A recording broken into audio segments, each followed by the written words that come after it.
welcome to ThriveTalks. My name is Veronica Hill, and I am the VP of Programs and Content here at ThriveAP.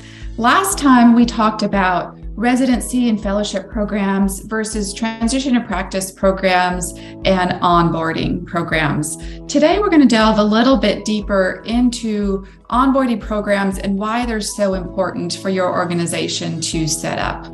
And so I've gone through the research, taken a peek, and have found three major themes that have arisen about onboarding programs. Those three main reasons to develop them are a decrease in ramp-up time for new graduates, they promote provider satisfaction, and ultimately increase provider retention.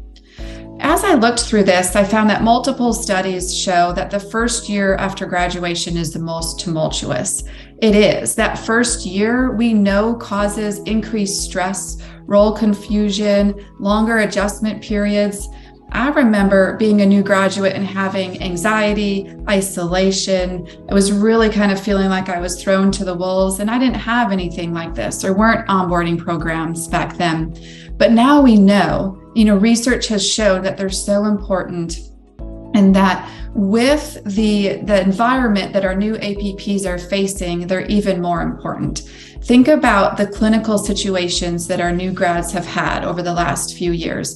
They're varied. They may have not gotten a lot of the primary care experience or the hospital experience because they were seeing a lot of the sick COVID patients, or there weren't as many wellness visits during that time. So now that times are, getting back to a more normal rate, they're having a difficult time adjusting.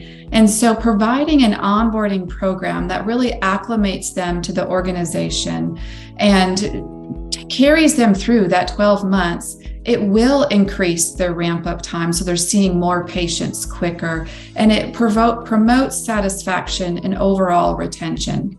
Now, building an onboarding program is not easy, so tune in to us next time as we go through the most important steps of your onboarding program. Bye-bye.